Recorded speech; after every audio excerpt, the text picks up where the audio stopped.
Biasanya nih kalau habis puasa udah lebaran nih kok malah naik berat badannya.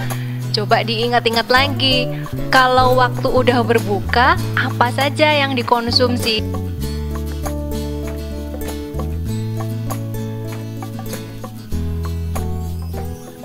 Halo, selamat sore teman-teman semuanya. Kembali lagi bersama Dr. Unar TV yang membahas isu-isu kesehatan teraktual dengan narasumber yang pastinya luar biasa. Perkenalkan, saya Viola Faranisa yang akan menjadi moderator pada acara sore hari ini. Nah, untuk spesial talk show pada sore hari ini di bulan edisi Ramadan, kita akan membahas dan menilik lebih jauh tentang isu yang sangat menarik. Isu apa sih? Nah, jadi hari ini kita akan membahas mengenai puasa lancar dengan asupan gizi seimbang. Nah, teman-teman di sini pasti udah nggak sabar kan ya? Gimana sih tips and trick untuk puasa lancar tapi dengan gizi yang seimbang? Nah, oleh karena itu, hari ini saya sudah bersama dengan salah satu dokter yang sangat ahli pada bidangnya. Beliau adalah Dr. Mareta Primari Ayu, Magister Gizi, Spesialis Gizi Klinik. Nah, langsung saja kita sapa beliau yang saat ini sudah hadir di tengah-tengah kita semuanya. Selamat sore, dokter. Iya, halo, selamat sore. Bagaimana dokter kabarnya, dokter? Alhamdulillah sehat. Oke, alhamdulillah ya teman-teman. Semoga dokter dan keluarga senantiasa sehat selalu. Nah, sebelumnya kami ingin mengucapkan terima kasih banyak kepada dokter karena telah menyempatkan waktunya untuk hadir bersama kita dan mau membagikan ilmu-ilmunya kepada kami semua. Oke, nah di sini banyak nih pertanyaan-pertanyaan dari sahabat-sahabat Unar TV nih, dokter. Nah, mungkin kita bisa langsung aja dokter tanya ke sesi tanya jawabnya. Boleh, ayo.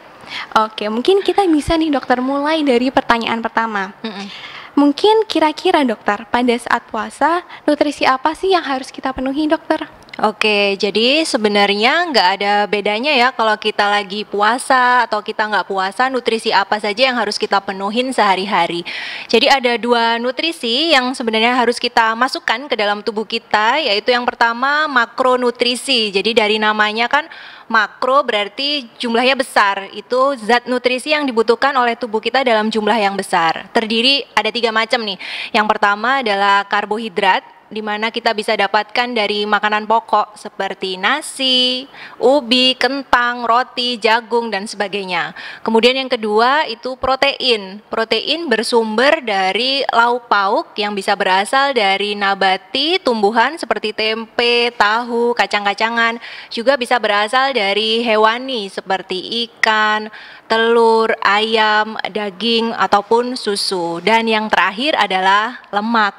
Nah, lemak ini biasanya gampang didapat dari minyak. Cuman memang meskipun dibutuhkannya dalam jumlah yang besar, kita juga nggak boleh mengkonsumsi lemak dalam jumlah yang terlalu banyak. Kemudian yang kedua, nutrisinya adalah mikronutrisi. Meskipun jumlahnya kecil dibutuhkan tubuh kita, tapi tetap harus kita masukkan, kita cukupkan, yaitu terdiri dari vitamin, mineral, serat, maupun air. Nah, kita bisa dapatkan vitamin, mineral, dan serat itu bila kita mencukupi kebutuhan dari buah-buahan dan sayuran. Lalu air ya, itu ternyata meskipun memang nggak dimasukkan sebenarnya dalam zat gizi, tapi juga penting untuk tubuh kita. Nah, kita juga harus mencukupi air selama puasa. Oh, baik dokter, wah sangat menambah pengetahuan ya teman-teman. Jadi meskipun kita puasa nih nggak semerta-merta kayak ya udah nutrisinya berkurang, enggak, tapi tetap Ya, harus betul. dipenuhi baik dari mikro, makro maupun asupan dari airnya ya, Ya. dokter.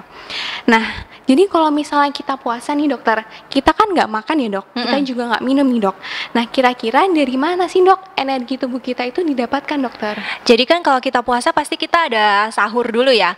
Nah, kalau sahur itu berarti kita memasukkan energi ke dalam tubuh kita. Itu akan bertahan energi dari sahur itu selama 8 jam kita berpuasa. Nah, begitu kalau sudah puasanya sudah 8 jam, jadi misal kalau nih subuhnya sekitar setengah 5 ya, berarti sampai jam setengah 1 siang itu masih pakai energi dari yang makanan sahur kita. Tapi setelah itu tubuh akan menggunakan yang namanya glikogen. Glikogen itu adalah cadangan energi yang ada pada otot maupun hati atau liver kita. Nah, itu yang dijadikan sumber energi. Begitu nanti glikogennya habis, baru menggunakan lemak. Nah, jadi lemak menjadi sumber energi setelah yang dari sahur dan juga dari glikogen itu habis. Makanya kita masih bisa tetap kuat meskipun puasanya sampai 14 jam. Oh, baik begitu. Tadi dokter menyinggung nih pentingnya sahur. Berarti kita harus sahur ya, Dok? Betul. Nah, kalau boleh tanya nih, Dok, gimana sih aturan makan yang benar saat sahur? Mungkin ada tips trik tertentu makanannya harus seperti apa kalau sahur seperti itu? Oke, jadi supaya kita memang bisa tuh energinya tetap banyak ya selama kita puasa, waktu sahur kita bisa mengikuti panduan isi piringku. Jadi di dalam isi piringku tuh pasti makanannya sudah lengkap yang tadi yang saya sebutkan, ada makronutrisi, ada mikronutrisi maupun ada cairan. Jadi bisa di dalam satu piring itu, satu piring bulat dibagi jadi setengah piring. Nah, setengah piring nanti sepertiga dari setengah piring itu diisi oleh lauk pauknya. Kemudian sisanya 2/3 baru diisi dari makanan pokok atau seperti nasi mungkin ya kita yang banyak konsumsi. Lalu setengah piring berikutnya sisanya baru diisi dengan sayur dan buah, di mana proporsinya lebih banyak sayurnya dulu daripada buahnya. Kemudian ada konsumsi air putih gitu. Kalau kita sudah mengikuti yang panduan isi piringku ya insya Allah sih bakal kuat untuk puasanya. Oke, baik dokter. Berarti teman-teman di rumah nih jangan sampai skip sahur ya, Dok ya? Iya, betul. Karena banyak banget nih, Dok, yang kayak malas bangun dan akhirnya skip sahur. Ternyata sahur sepenting itu ya, dokter ya. Benar. Nah, mungkin tadi udah dibahas nih, Dok, tentang bagaimana asupan makanan yang baik nih, Dok, untuk sahur.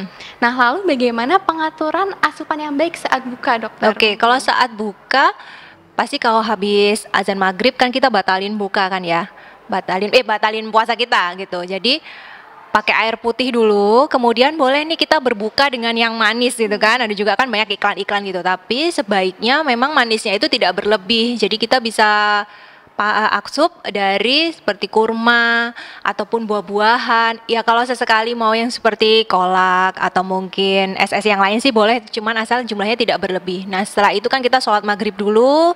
Setelah selesai sholat baru bisa kita makan besar. Sebenarnya pengaturannya hampir sama seperti di waktu sahur, kita mengikuti panduan isi piringku, namun mungkin secara porsi bisa agak lebih dibesarkan karena kan akhirnya waktu makannya kan lebih panjang daripada sahur. Kemudian nanti kalau setelah kita tarawih misalkan masih merasa lapar, boleh mau konsumsi buah atau mungkin seperti susu yang rendah lemak gitu sih boleh, nggak apa-apa. Oke, baik. Terima kasih banyak nih dokter. Jadi teman-teman semua kita jadi tahu ya asupan yang baik bagaimana saat kita sahur maupun saat kita berbuka. Nah, ini ada pertanyaan lagi dok dari sahabat-sahabat dokter Uner TV. Nah, jadi kalau misalnya kita puasa, kita tuh sering banget nih dok dehidrasi. Karena kita lebih dari 12 jam kita nggak minum nih dokter. Nah, mungkin apakah ada aturan dokter? Berapa banyak jumlah cairan yang harus kita minum saat kita bulan puasa dokter? Oke, jadi kalau secara jumlah sebenarnya masih sama ya, seperti kita nggak puasa. Jadi tetap harus mencukupi sebanyak 2 liter. Cuman sekarang gimana nih caranya supaya tetap 2 liter tapi ada puasa 12 jam tetap terpenuhi. Itu bisa disiasati dengan cara waktu sahur itu kita konsumsi air putihnya bisa 2 sampai 3 gelas. Kemudian waktu berbuka, waktu membatalkan itu bisa 1 sampai 2 gelas. Kemudian setelah sholat maghrib itu bisa sampai di 4 gelas itu. Berarti banyak banget ya, walaupun puasa tapi kita harus tetap menjaga asupan cairan kita. Biar nggak ada hidrasi tadi. Oke, jadi teman-teman semua yang bingung gimana sih caranya biar asupan cairan kita tetap terpenuhi, tadi udah dikasih saran nih sama dokter untuk pembagiannya. Jadi kayak kalau misalnya sahur 2-3, lalu buka 1-2, lalu malamnya kurang lebih 4 gelas. Seperti itu teman-teman. Jadi teman-teman semua di rumah jangan sampai dehidrasi ya walaupun puasa. Terus ini sih dok, jadi saya nih tipe yang suka ngopi kalau pagi hari dok. Jadi saya tuh tiap mau kuliah harus banget ngopi. Terus kalau malam juga ngopi. Nah puasa ini dok, saya tuh nggak bisa ngopi dok. Lalu bagaimana dok? Kalau misalnya saya ngopi di pagi hari, maksud saya waktu sahur, lalu ngopi waktu buka juga, apakah itu diperbolehkan dok untuk ngopi saat puasa seperti itu? Jadi sebenarnya kalau kopi kan dia memiliki efek diuretik ya. Jadi diuretik itu adalah mengeluarkan cairan tubuh lebih banyak, biasanya nanti dikeluarkannya lewat urin. Sehingga yang ditakutkan kalau ada efek diuretik itu bisa membuat seorang itu menjadi dehidrasi, apalagi kalau berlebih konsumsi kopinya. Sehingga untuk konsumsi kopi selama di bulan puasa itu memang tidak disarankan waktu sahur. Jadi boleh dikonsumsinya itu waktu berbuka. Karena kalau sahur kan akhirnya nggak ada konsumsi apa-apa selama nanti waktu buka setelah selesai kita azan subuh. Takutnya tadi itu kalau banyak cairan yang keluar, akhirnya dehidrasi padahal nggak bisa minum. Jadi boleh dikonsumsi untuk kopi setelah berbuka. Sebaiknya juga tidak segera waktu habis azan maghrib langsung minum kopi. Takutnya nanti asam lambungnya malah jadi meningkat. Sehingga kopi bisa dikonsumsi setelah makan besar dan sebaiknya diberikan jarak kira-kira 1 jam. Karena kopi itu dia juga menghambat penyerapan dari zat besi. Jadi kalau kita konsumsi makanannya udah lengkap nih, ada sumber protein hewani yang mengandung zat besi, kita barengkan sama kopi, jadinya zat besinya malah nggak keserap sama tubuh gitu.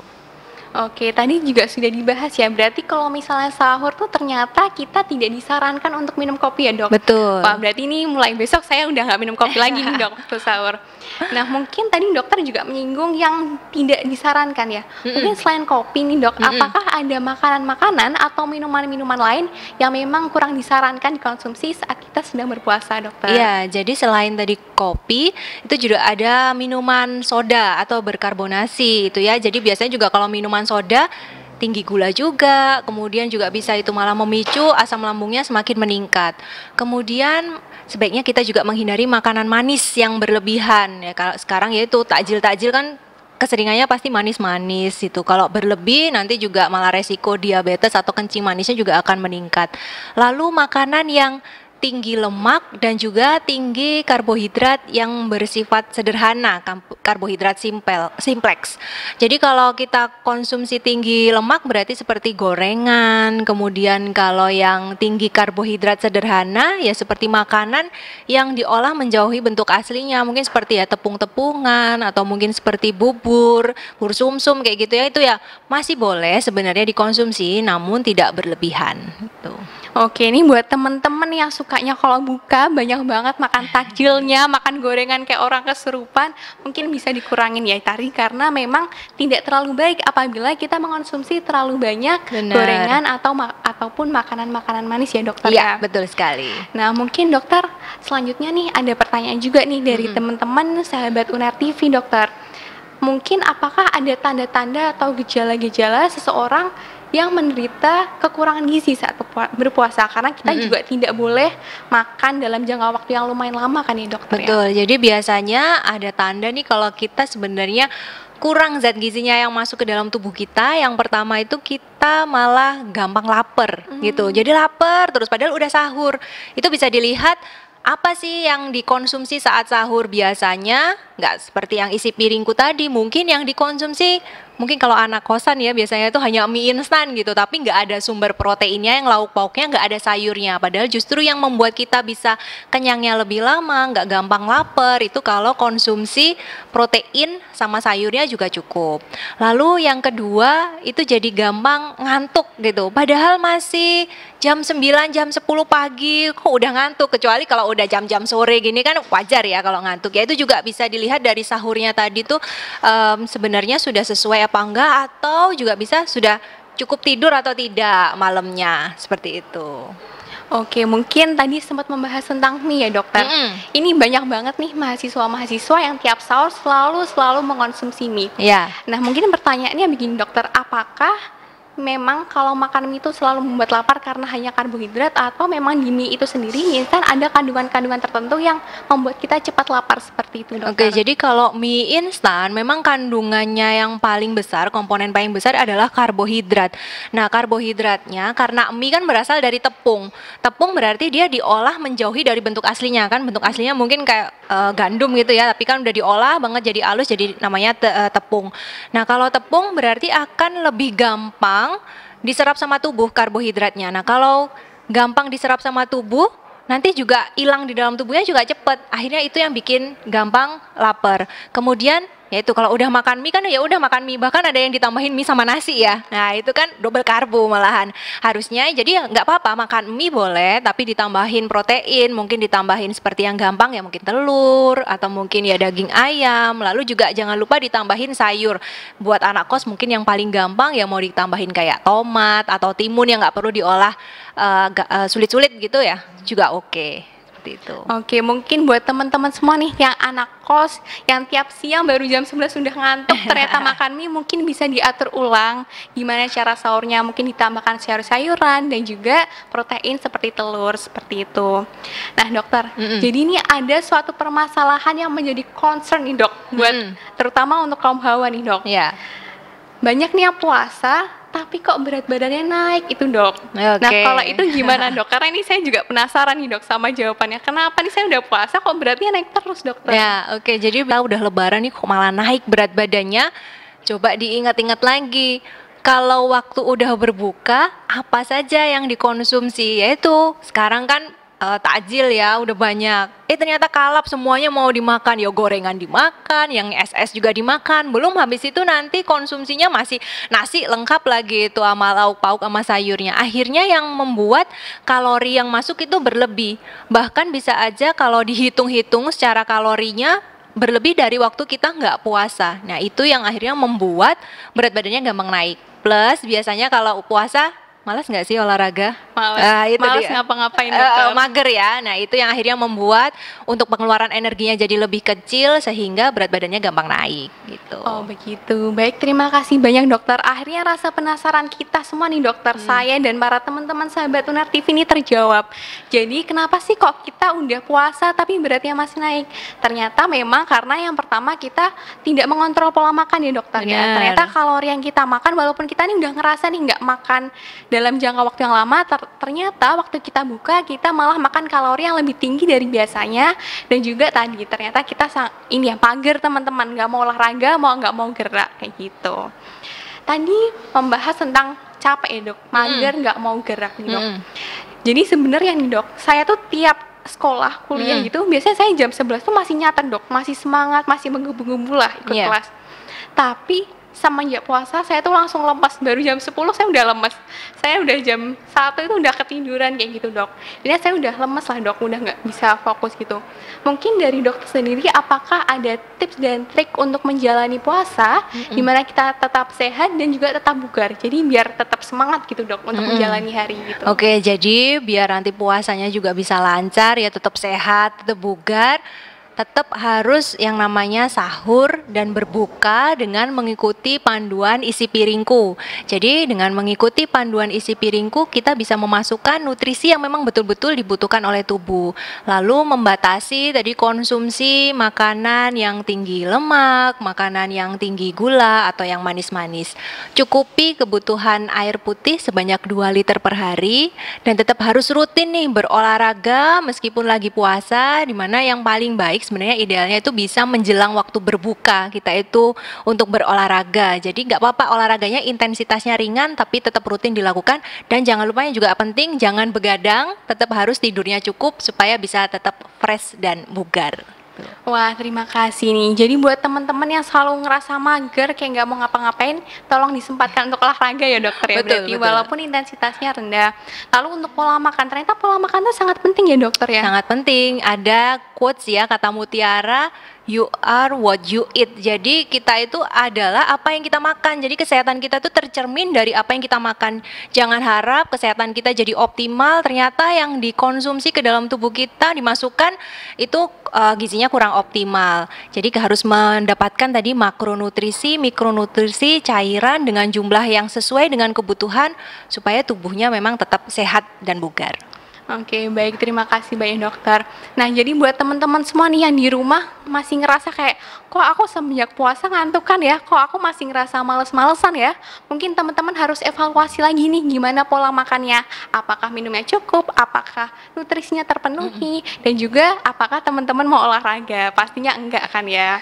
Nah, mungkin ada satu pertanyaan lagi nih dokter, mungkin apakah dokter ada tips dan trik bagaimana kita nih mau olahraga dokter, maksudnya di situasi yang puasa dan mungkin merasa lelah seperti itu dokter. Jadi gampang yang cari yang gampang aja, bisa seperti kita mau hanya sekedar jalan kaki, atau mungkin kalau teman-teman yang di rumah atau di kosnya juga ada fasilitas kesehatan seperti mau treadmill atau sepeda statis, itu boleh.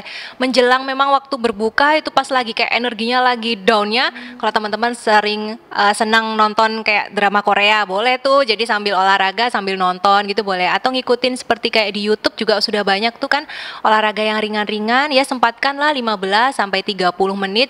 Demi apa ya sebenarnya, demi kesehatan kita sendiri juga. Tuh. Oke, baik. Terima kasih banyak dokter atas saran-saran yang telah diberikan. Oke, baik dokter. Jadi pertanyaan tadi merupakan pertanyaan terakhir sekaligus pertanyaan penutup pada sesi tanya jawab pada hari ini. Informasi yang diberikan tadi sangat berguna ya teman-teman. Jadi untuk teman-teman semua sekali lagi tolong dijaga untuk pola makannya, makronutrien, mikronutrien dan juga cairan itu harus selalu diperhatikan. Dan teman-teman semua tolong selalu tetap berolahraga, jangan malas berolahraga. Seperti itu. Baik, nggak kerasa nih dokter, ternyata kita sudah berada di penghujung acara. Banyak sekali insight-insight dan ilmu yang telah dokter berikan. Sekali lagi saya mau mengucapkan terima kasih banyak sebesar-besarnya kepada dokter karena telah meluangkan waktunya untuk datang ke sini untuk melakukan sesi talk show hari ini. Ilmu-ilmu baru saya baru dapatkan di sini. Saya jadi tahu nih bagaimana cara makan, pola makan sahur dan buka yang baik. Lalu kenapa sih kok saya selalu berat badannya naik nih dokter? Waktu walaupun sudah berpuasa seperti itu. Jadi terima kasih banyak dokter atas sama-sama. Sangat-sangat bermanfaat, sangat-sangat berguna. Mudah-mudahan bisa dikerjakan itu yang bisa menjadi manfaat ya. Kalau cuma didengerin tapi nggak dikerjain, akhirnya nggak jadi manfaat buat tubuh kita. Amin. Itu teman-teman tolong didengarkan ya. Jangan cuma lihat aja tapi harus dilakuin juga. Benar. Oke, sekali lagi juga terima kasih banyak buat teman-teman semua di sini sudah senantiasa mau melihat dan setia menonton channel YouTube kami. Semoga ilmu-ilmu yang diberikan selalu bermanfaat. Baik, saya sebagai moderator pada sore hari ini pamit undur diri. Mohon maaf apabila ada kesalahan baik dalam kata maupun perbuatan. Jangan lupa like video ini, subscribe channel YouTube Dr. Unar TV, dan juga nyalakan notifikasi agar tidak ketinggalan berita-berita lainnya. See you on the next sharing. Bye.